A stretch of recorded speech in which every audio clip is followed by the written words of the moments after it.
अभी एक पर्सन मेरे पास आए, उन्होंने मेरे से कहा कि सर मैंने 1 करोड़ की प्रॉपर्टी बेची है, घर बेचा है, मैं उसके लिए कैपिटल गेन अकाउंट नहीं खोलना चाहता, ना ही अभी नया घर लेना चाहता हूँ। मैं ये पैसा शेयर मार्केट में लगाऊंगा और 100% अच्छी अर्निंग होगी, मेरी प्लानिंग करी है। हमने उसकी प्रॉपर प्लानिंग करी। उसने उससे 1 करोड़ से 30 लाख रुपए कमाए भी शेयर मार्केट में, इनकम टैक्स में एग्जम्पशन भी ली, ITI फाइल करी और कैपिटल गेन अकाउंट खोलना भी नहीं पड़ा उसको। तो आज की वीडियो बड़ी इंपॉर्टेंट है दोस्तों। मैं chartered accountant Sachin from YouTube channel expert Sachin से। आज की वीडियो आखिरी तक जरूर देखिएगा कि क्या कैपिटल गेन अकाउंट खोलना मैंडेटरी है जब मैं कोई प्रॉपर्टी या लैंड या शेयर कुछ भी बेचता हूं, उस पैसे को सेविंग अकाउंट में रख सकता हूं और क्या प्लानिंग कर सकता हूं, शेयर मार्केट में पैसा लगा सकता हूं, FD में पैसा रख सकता हूं। बहुत सारे कॉम्बिनेशन आज मैंने बनाए, तो आखिरी तक देखिएगा और प्रैक्टिकल चैनल इंडिया का पहला तो शेयर कीजिएगा, मेरी वीडियो को सब्सक्राइब कर लीजिएगा। थोड़ा सेक्शन बता दूं किन किन सेक्शंस के बारे में बात कर रहा हूं मैं। सेक्शन 54 में भी आप कैपिटल गेन अकाउंट खोलते हो। आपने घर बेचा 54 में और एक नया घर खरीदना पड़ता है, बनवा भी सकते हो जमीन लेके। 54B में एग्रीकल्चर लैंड बेची और एग्रीकल्चर लैंड खरीद सकते हो, अर्बन या रूरल कोई सी भी। यहां बात कर रहे हैं हम अर्बन की, क्योंकि रूरल तो पूरी तरह माफी है। यहां बात कर रहे हैं अर्बन एग्रीकल्चर लैंड बेचने पे भी कैपिटल गेन टैक्स लगता है। 54EC में लैंड या बिल्डिंग या लैंड बिल्डिंग दोनों बेच के आप बॉन्ड ले सकते हो। यहाँ पे जो कैपिटल गेन अकाउंट है खोलने की जरूरत ही नहीं है, फिर भी थोड़ा बता दूंगा इसके बारे में। एक है सेक्शन 54F जो ज्यादातर यूज होता है अगर आप कोई भी लॉन्ग टर्म कैपिटल एसेट्स यानी कि 24 महीने बाद कोई भी चीज आप बेचते हो, shares, gold, land, commercial office, commercial land, ये सब चीजें इसमें आती हैं और आप उससे घर खरीदते हो और घर नहीं खरीद पा रहे हो, इस केस में भी आप कैपिटल गेन अकाउंट खोल सकते हो। यानी कि इन 3 केसेस के अंदर कैपिटल गेन अकाउंट खोलना जरूरी होता है। जरूरी कब होता है ये क्वेश्चन है, जरूरी तो है लेकिन कब है ये समझना है। ये रहा मेरा प्रैक्टिकल एग्जांपल। मोबाइल की स्क्रीन को प्लीज बड़ा कर लीजिए, लैंडस्केप में कर लीजिए ताकि आपको सब साफ दिखाई दे। और मैंने ये PPT डिस्क्रिप्शन बॉक्स में दे दिए, वहां पे भी पढ़ सकते हो एग्जांपल के साथ। मैं यहाँ पे समझा देता हूँ। एग्जाम्पल मैंने दोनों ले लिए, किसी ने लैंड बेची या घर बेचा और फिर उसकी मर्जी है कि वो घर खरीदे या लैंड खरीद के घर बनवा ले। दोनों केस मैंने ले लिए हैं। 1 करोड़ का उसने घर या लैंड बेची, 2 डेट ले ली मैंने बेचने की, 1 अप्रैल 23 को, ये जो फाइनेंशियल ईयर चल रहा है उसकी पहली डेट और फाइनेंशियल ईयर की लास्ट डेट जो भी आने वाली है। 10 लाख का उसका इंडेक्स कॉस्ट है। लॉन्ग टर्म कैपिटल गेन आया, एग्जाम्पल के लिए ले रहा हूं मैं, 90 लाख आ गया। अगर आपने ऊपर किसी ने घर बेचा होगा तो उसको इन्वेस्ट करना है लॉन्ग टर्म कैपिटल गेन, क्योंकि जब हम रेसिडेंशियल हाउस बेचते हैं तो हमें सिर्फ net long term capital gain ही इन्वेस्ट करना होता है फर्दर टैक्स बचाने के लिए। लेकिन किसी ने अगर लैंड बेची होगी फिर उसको पूरा इन्वेस्ट करना पड़ेगा घर खरीदने में, या वो लैंड खरीद के घर बनवा सकता है। एग्जाम्पल, ये लैंड होती 1 करोड़ था तो एक व्यक्ति ने 60 लाख की लैंड खरीद ली और फिर घर बनवा ली 40 लाख का, तब भी उसने इन्वेस्ट कर दिया 1 करोड़। या अगर कोई घर लेना चाह रहा है तो 90 लाख का ऊपर घर बेचा और नीचे घर लेना चाह रहा है तो 90 लाख का घर ले सकता है, 10 लाख उसके बच जाएंगे अगर उसकी लैंड नहीं हुई तो। अब क्या होगा, मानता हूं कि किसी ने 1 अप्रैल 23 को घर बेचा हाउस और वो घर खरीदना चाह रहा है, तो ITR फाइलिंग और 31 जुलाई 2024 जो भी जल्दी आएगी उससे पहले से घर लेना है। एग्जाम्पल के लिए मेरा ये फाइनेंशियल ईयर बैठा 23-24 जो चल रहा है अभी, और इसकी ITR की ड्यू डेट क्या है 31 जुलाई 24, ये रही। बड़ी इंपॉर्टेंट चीज है ये। थोड़ी सी प्लानिंग से कम उसका मेरे हिसाब से 40 लाख का फायदा हो गया है। नॉमिनल फीस ली थी हमने उससे, लेकिन 40 लाख का फायदा करा दिया। वो सारा बिजनेस ही कह रहा है सर आपसे कराऊंगा मैं, थोड़ा दूर रहता है, कह रहा है आपसे कराऊंगा सर, बहुत खुश हो गया हमसे वो। अब अगर आपके पास 1 करोड़ आया है, 1 अप्रैल 23 को 1 करोड़ आ गया, मैं मानता हूं रजिस्ट्री उस दिन हो गई आपकी और 1 करोड़ आपके अकाउंट में पड़ा हुआ है, आप उसे 31 जुलाई 24 तक यानी कि पूरे 15 महीने, पूरे 12 महीने तो हो गए फाइनेंशियल 23-24 के, और अप्रैल मई जून जुलाई, सॉरी 4 महीने, यानी कि 12 और 4 16 महीने हो गए। 16 महीने आप इसे अपने सेविंग अकाउंट में रख सकते हो, आपको कैपिटल गेन अकाउंट खोलने की जरूरत नहीं है। क्वेश्चन ये है कि आपने 31 जुलाई को प्रॉपर्टी में इन्वेस्टमेंट कर दिया पूरा और आपकी रजिस्ट्री हो गई, रजिस्ट्री हो सकता हो या ना हो उससे कोई फर्क नहीं पड़ेगा, आपने इन्वेस्टमेंट कर दिया और 31 जुलाई को ही ITR फाइल कर दी, आपने पूरी बल्ले बल्ले ले ली। उस केस में भी यही हुआ, उसका केस पिछले साल का था, हमने उससे कहा भी रुक जा तू, अभी तू अपनी अप्रैल के फर्स्ट वीक में कराई 23 में, उसने अप्रैल के फर्स्ट वीक में कराई 23 में। पैसे को उसने शेयर मार्केट में लगवा दिया पूरा पूरा, जितना ही पैसा उसके पास आया, उसका अमाउंट अलग था, मैं बताऊंगा नहीं कितना था, उसने इन्वेस्टमेंट कर दिया अलग से।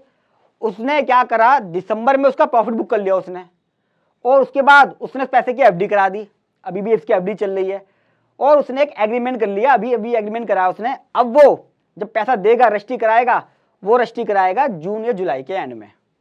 पूरे साल पैसा 16 महीने पैसे का एंजॉय करा उसने, थोड़ी सी प्लानिंग कर ली बस। तो आईटीआर फाइलिंग और 31 जुलाई 24 जो भी जल्दी होगी उससे पहले इसको लेना है।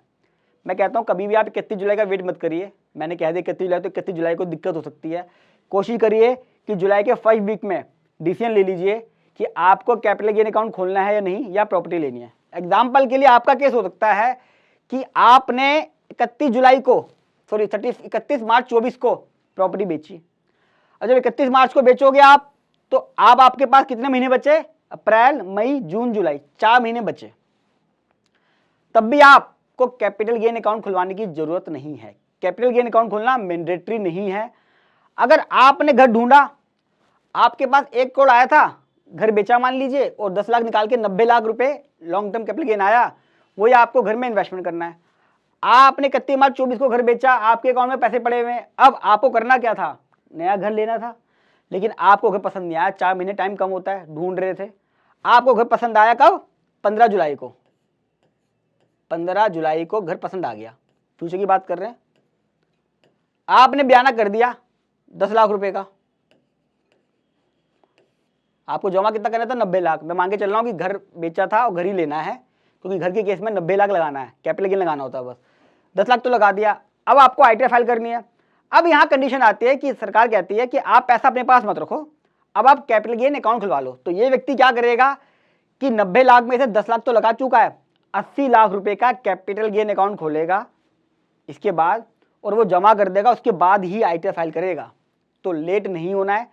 कैपिटल गेन अकाउंट खोलना कब है, कब मैंडेटरी है, वो मैंने यहाँ पर आपको इस एग्जाम्पल से समझा दिया है कि पैसा आईटीआर भरने से पहले या आईटीआर की ड्यू डेट से पहले अपने पास ही होना चाहिए। एक प्लानिंग आप और कर सकते हो, पेमेंट मैंडेटरी है, रजिस्ट्री नहीं। और सेविंग अकाउंट यूज करते हैं सारे, कोई दिक्कत नहीं है, प्रॉपर्टी का पैसा सेविंग अकाउंट में लीजिए। यानी कि इस केस में अगर मैं होता 15/7/24 को, मैं तो यही कहता कि यार तेरी यार रजिस्ट्री तो पक्की है ना, तूने घर पसंद कर लिया, वो कहता हाँ, मैं कहता आप उसे पूरा पैसा दे दो, रजिस्ट्री नहीं हुई कोई दिक्कत नहीं, कैपिटल गेन अकाउंट यहाँ भी क्यों खोलना है जब मैंने घर पसंद कर लिया है, 10 लाख दे दिया है। मतलब फैक्ट टू फैक्ट बेस है, ये नहीं कि मेरी एडवाइस मान के पैसा दे दो पूरा। मान लो बिल्डर का केस हुआ, वो बनाएगा नहीं बनाएगा, पता नहीं क्या चक्करबाजी है, अंडर कंस्ट्रक्शन है, क्या है।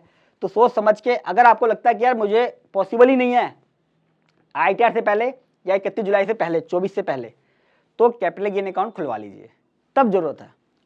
अब यहाँ पे मैंने बता दिया आपको मैंने, इसका मतलब क्या हुआ, 1 अप्रैल 23 को अगर बेची तो पूरे 16 महीने पैसे का कुछ भी करिए, 31 जुलाई से पहले पहले आपको वो इन्वेस्टमेंट करनी है या कैपिटल गेन अकाउंट खोल लेना है।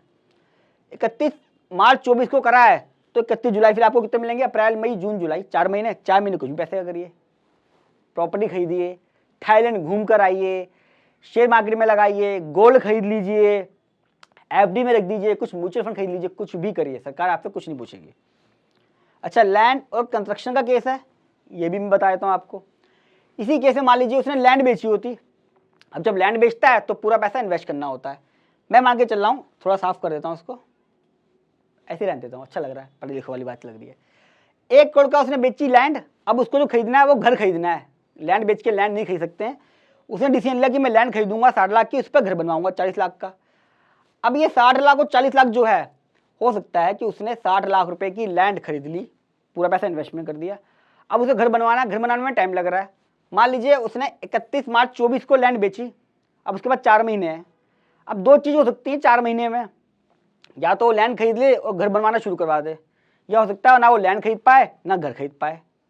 पहला केस ले लेता हूँ कि उसने लैंड खरीद ली, अगर उसने 60 लाख की लैंड खरीद ली तो अब उसके बाद बचे 40 लाख घर बनवाने के लिए। ये 40 लाख वो आईटीआर फाइलिंग और 31 जुलाई 24 इससे पहले जमा करेगा कैपिटल गेन अकाउंट में, और वहां से पैसा ले लेके घर बनवाएगा, पहला केस। दूसरा केस, वो लैंड भी ले पाया और कंस्ट्रक्शन नहीं करा पाया, तो वो पूरा 1 करोड़ का अमाउंट कैपिटल गेन अकाउंट में जमा करेगा और वहीं से ही लैंड खरीदेगा और उसी से घर बनवाएगा। जरूरी है घर बनवाना, तभी बेनिफिट मिलेगा। तीसरा केस, बॉन्ड। मान लीजिए किसी ने लैंड बेची 1 करोड़ की, ज्वाइंट में थी, 50-50 लाख के बॉन्ड लेना चाहता है, तो बॉन्ड के लिए कैपिटल गेन अकाउंट खोलने की जरूरत नहीं है, वो 6 महीने के अंदर अंदर खरीदने होते हैं, लेकिन ITR से पहले पहले खरीद लीजिए। एग्जाम्पल के लिए अगर ये लैंड बेचता है 1 अप्रैल 23 को, मैं मान के चल रहा हूँ कि लैंड ज्वाइंट में होगी, दोनों को 50-50 लाख का बेनिफिट मिल जाएगा। अगर 1 अप्रैल 23 को करेगा तो 6 महीने के अंदर खरीद लेने हैं, कैपिटल गेन अकाउंट खोलने की जरूरत ही नहीं है। अगर वो 31 मार्च 24 को खरीदता है तो दोस्तों इसके 6 महीने तो जुलाई के पार हो जाएंगे। तो कायदे से तो क्या बनना चाहिए, ITR से पहले पहले आपको बॉन्ड खरीदने हैं, क्योंकि ITR में डालना पड़ता है ये चीज़। ITR में डालोगे कब, जब बॉन्ड खरीद लोगे, तो यहाँ पे आपके महीने कम हो जाते हैं। हालांकि इनकम टैक्स में ऐसी कोई रिस्ट्रिक्शन नहीं है, वहाँ सिंपल लिखा हुआ है कि 6 महीने में खरीद लीजिए। लेकिन मेरा मानना यह है कि जब आप ITR फाइल कर रहे हो तो ITR फाइल से पहले तो आपको इन्वेस्ट करना है। तो बॉन्ड के केस में क्या हो गया, 6 महीने from date of sale capital gain account खोलने की जरूरत ही नहीं है। उन 6 महीने में भी आप उस पैसे का जो मर्जी करिए, दोस्तों को दीजिए, गर्लफ्रेंड को गिफ्ट दे दीजिए, लेकिन गिफ्ट दे दोगे तो बॉन्ड नहीं खरीद पाओगे, ये भी ध्यान रखना। FD में करा लीजिए, शेयर मार्केट में लगा लीजिए, 6 महीने उस पैसे का कुछ भी कर सकते हो, लेकिन 6 महीने आने से पहले आप उसको मैच्योर करा लीजिए और फिर कैपिटल गेन के अंदर, बॉन्ड के अंदर इन्वेस्टमेंट कर दीजिए। वीडियो कैसी लगी कमेंट बॉक्स में जरूर बताइएगा। आपको भी इस तरह की कोई एडवाइस चाहिए, हेल्प चाहिए, आप मुझसे सीधा बात कर सकते हो। और फर्स्ट टाइम आ रहे हो, मेरे चैनल को सब्सक्राइब कर लें। और वीडियो बड़ी इंपॉर्टेंट है दोस्तों, प्रॉपर्टी से जुड़ा हुआ कैपिटल गेन अकाउंट, टैक्सेशन, सब चीज़ें आपको मेरे प्लेलिस्ट में मिल जाएंगी। आपके दिमाग में जो भी क्वेश्चन चल रहा होगा आपको वो मेरे चैनल पे जरूर मिल जाएगा। इसलिए कह रहा हूँ जितना हो सके इस वीडियो को शेयर करें। लोग डर के हमारे कैपिटल गेन अकाउंट खुलवा लेते हैं, और खुलवाना आसान है दोस्तों, इसे यूज़ करना बंद करना बहुत मुश्किल है। तो मैं चाहूँगा आप प्रॉपर प्लानिंग करके ही करें। और ये मेरी वीडियो आपको समझाने के लिए, डायरेक्शन देने के लिए होती हैं। मैं आपसे सभी से चाहूँगा, रिक्वेस्ट करूँगा कि इसको इम्प्लीमेंट करने से पहले चार्टर्ड अकाउंटेंट के साथ जाके बैठ के बात करें, उसे कागज़ दिखाएं, प्रॉपर प्लानिंग करें, कॉम्बिनेशन बनाएं। क्योंकि जब आप बायर के साइड से सोचते हो तो आपको सेलर के साइड से सोचना है। सेलर को कैसे मनाना है, किसी टॉपिक पे चाहते हैं आप मैं वीडियो बनाऊं, वो भी आप मुझे कमेंट बॉक्स में बता दीजिएगा। और फिर रिक्वेस्ट कर रहा हूँ जितना हो सके इसको अपने सर्कल में शेयर करें। मिलूंगा अगली वीडियो में, तब तक के लिए थैंक यू।